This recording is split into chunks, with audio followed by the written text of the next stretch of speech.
Well, Christmas time is over, which means that not only are we getting back to the grind, but also there is some interesting news to cover. We could talk about all the news articles that totally twisted the context on some things that were mentioned by Rioters during the holidays, with Tryndamere mentioning that they are doing cool things because they like doing cool things, not because they are profitable, to which a lot of people asked, why did they shut down Riot Forge then? While none of them realized that Riot is still making more games, they are just doing it internally, without the indie studios. Anyway, that's turned out to be a whole massive rabbit hole that might be worth talking about. But today, we're not doing that. Today, we are talking about something really interesting that's been hovering in the background for many years now. And that are the numbers surrounding TFT. That's right, it turns out TFT as a game is big. And I mean, it is way bigger than any of us realized. Like, yes, there were some hints every now and then. For example, it was suspicious to see how many cosmetics TFT started getting and how now we are getting new arenas and a lot of new little legends, and then there are chibis and the sets are getting bigger and bigger every time. Like, it's not only just cycling units, it's also entire new mechanics, and now there are 3 whole dev pods that are working on new sets. That is an expansion of a team you normally wouldn't do around a reasonably sized game. So yes, for a while things were suspicious. But now, even though the numbers are still vague, we did get some numbers confirmed. And yes, they did come from a tweet, but it wouldn't be me if I didn't make a video about a single tweet. But thankfully the tweet is not the only source of this information, there is also a whole extra video. So, why don't we have a look at where TFT is currently standing? Let's start with the dev video that kickstarted all of this. Here we got Christina, the senior game product manager, and Peter, who is TFT's game director. These two dropped here to talk about what's currently happening with TFT, but also where the game is going in the future. And the reason why they dropped it now is because the Macau Open happened when the video dropped. So they begin by quickly recapping 2024. Because you might be surprised to know that 2024 was a really successful year for TFT. First of all, this was the first time they tested out their 3 sets per year. We got Inkborn Fables, Magic and Mayhem, and Into the Arcane. And since this proved to be a success over the previous version, which was just releasing a set and then having a mid-set, which didn't change that much, so going into the future, they will continue with their 3 sets per year. And that is when a really wild sentence dropped. It still blows my mind to say this, but TFT is the largest PC strategy game out there, with players worldwide. And that's all thanks to you. That's right! TFT is the biggest strategy game in the world. And if you have a look around, it kinda makes sense. I mean, yes, for the consideration of strategy games, we are talking about live service games. I don't think TFT is competing with single-player games such as Civilization or something like that. We are mainly talking about the live service games that can be categorized as strategy games. I mean, if you have a look at the auto chess genre alone, there I absolutely understand that TFT is the biggest one. I mean, what else do we have in the auto chess genre? Dota?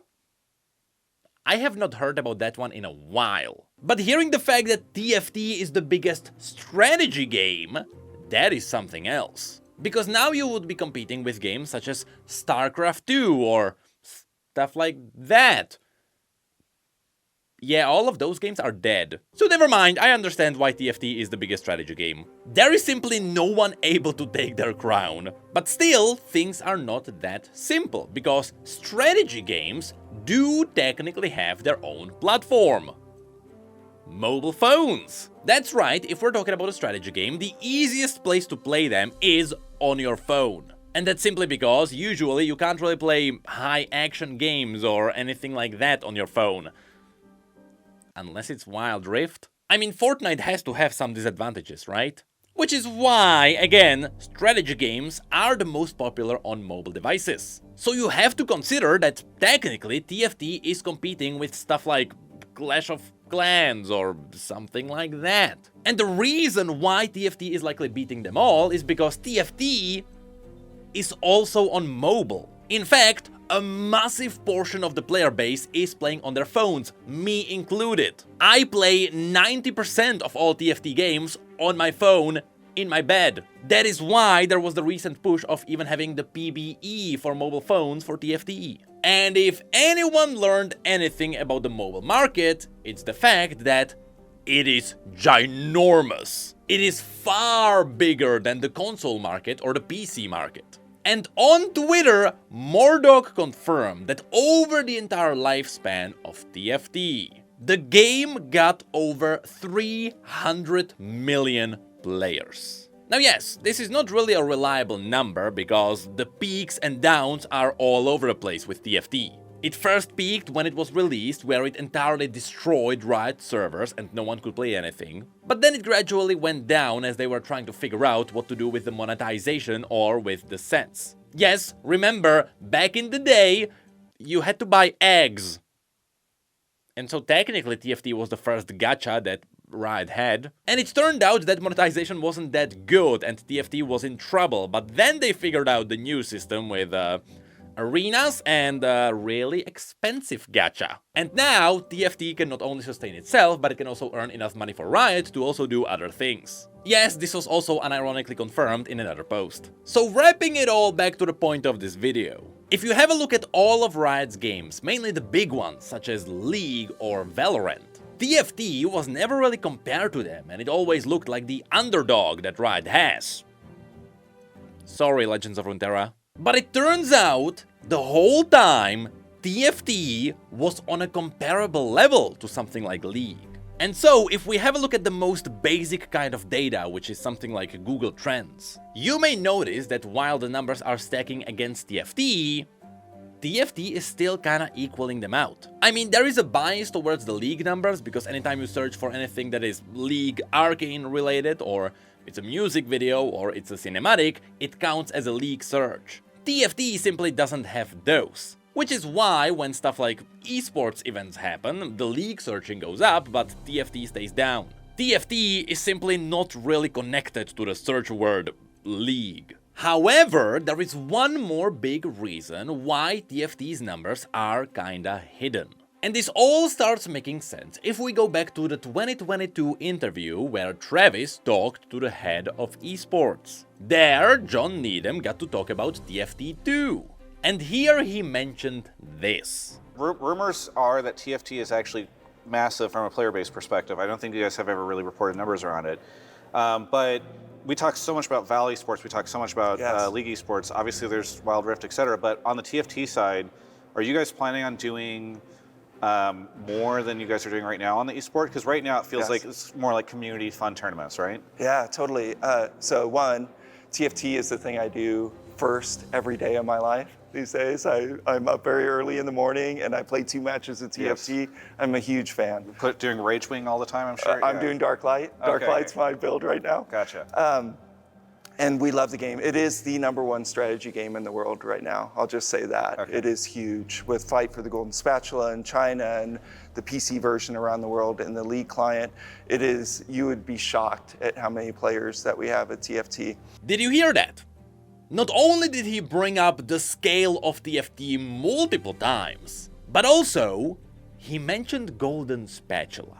Now, for those of you who don't know, Golden Spatula is a special version of TFT that is only active in China. This means that if you have a look at the Google Trends, Golden Spatula is not included there. So if you have a look at the numbers that we previously shown, well now, the Golden Spatula should totally throw this out of balance. And more to that, if you have a look at where TFT is popular, you'll notice it is mostly in the East. So while in the West, TFT can be treated as a good game, in the East, there is a whole another culture around that. What's even more mind-boggling is that if you have a look at Korea specifically, where League of Legends is almost seen as a religion, well, it turns out in Korea, TFT can match those numbers. The size of engagement is very comparable there. But again, people in the West simply don't realize that.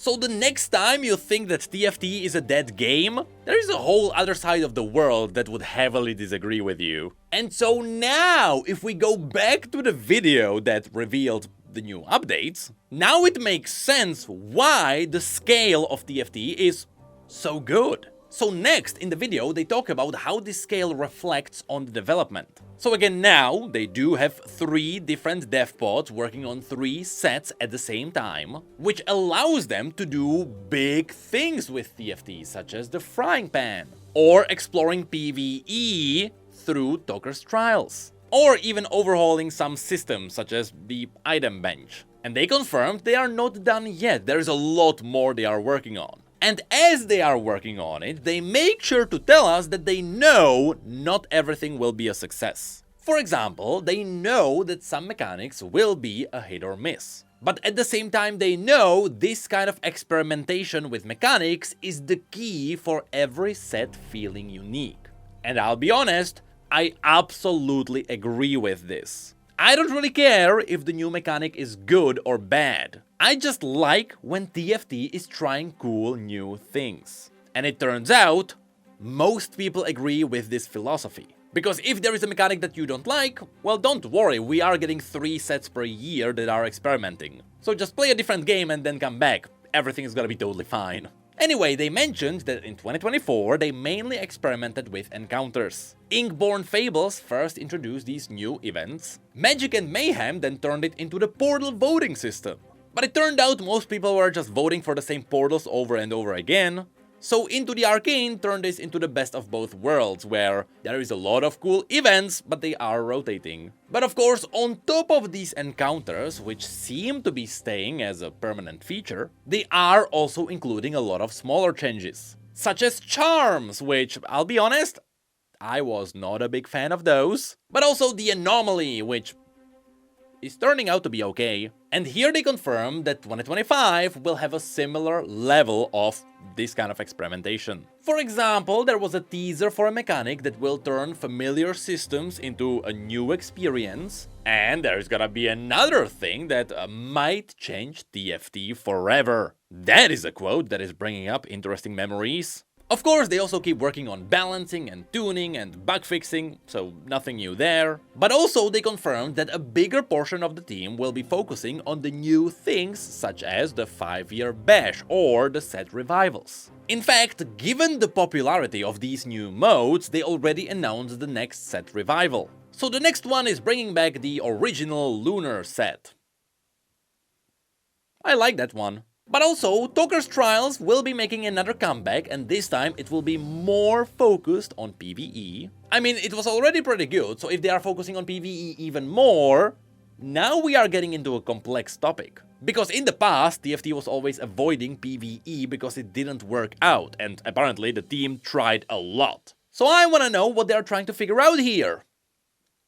Maybe a story mode? Well, speaking of funny stories, it turns out that Double Up also became so popular, they are just turning it into a permanent game mode. Not only that, they will now support custom games where you can have 5 teams of 2 people just having fun. Which means yes, people can now have their own custom tournaments of 2v2s. And at the end of this video, we also got a quick roadmap. So after Arcane, we are going into a battle for Cyber City. Which means expect a lot of project skins and mechs and stuff like that, I guess. After which there is gonna be another Shonen Tournament anime set. So expect the Tournament of Souls again, and together with maybe Star Guardians, together with maybe more of the Academy skins that we just got, and I don't know what else we have that is anime in League. Oh, there have to be kaijus, right? There have to be some kind of monsters. But lastly, the 3rd set of the year should be the biggest set we got so far. Now, we are not really sure what that means, but we know it will be themed around Runeterra. Again. And that is simply because, in case you don't know, the original Runeterra set was the most popular set that TFT ever got. At least, at the time, it was the most popular one. I'm not sure what it looks like in modern numbers. And Riot confirmed that eventually they will go back to Runeterra because it simply made sense. And so yes, by the end of the year, expect another lore set. So I will be nitpicking that one. But then, after this quick roadmap, they also confirmed that esports around TFT are still steadily growing. I mean, the Macau Open just happened, and with all the drops and stuff, it was a popular one. Still nowhere near a League of Legends Worlds or anything like that, but hey, maybe we'll get there eventually. But I'll be honest, when it comes to TFT's esports, I like the wackiness and the friendly environment. It really feels like a bunch of people sitting at a table just playing TFT for fun. But after Macau Open closed, they already announced the next one, and apparently next, we are going into Paris, which is quite close. I would like to go, please. And then it all ends with one last image just showing us the roadmap. Yep, it's the sets and PvE. And that is where the TFT news ends. So, TFT is big. Not only is it big, it's kind of funny that Riot refuses to share any numbers surrounding the game. I wonder why. Then again, Riot has never really announced any kinds of numbers around any of their games. Like, they themselves know that their games are massive, and I guess they don't have to prove that to the world. But I'll be honest, I would like to see at least where TFT is compared to the other games around the world. Because we can constantly talk about stuff like, maybe League of Legends is the most played game in the world. But then Fortnite comes in and we have no idea how these two games compare. And then TFT now marched in and just casually said, yep, we're the most played strategy game in the world. So what? Riot now has the most popular MOBA, they have the most popular FPS, they have the most popular strategy game. So you know what? 2XKO has a lot to live up to.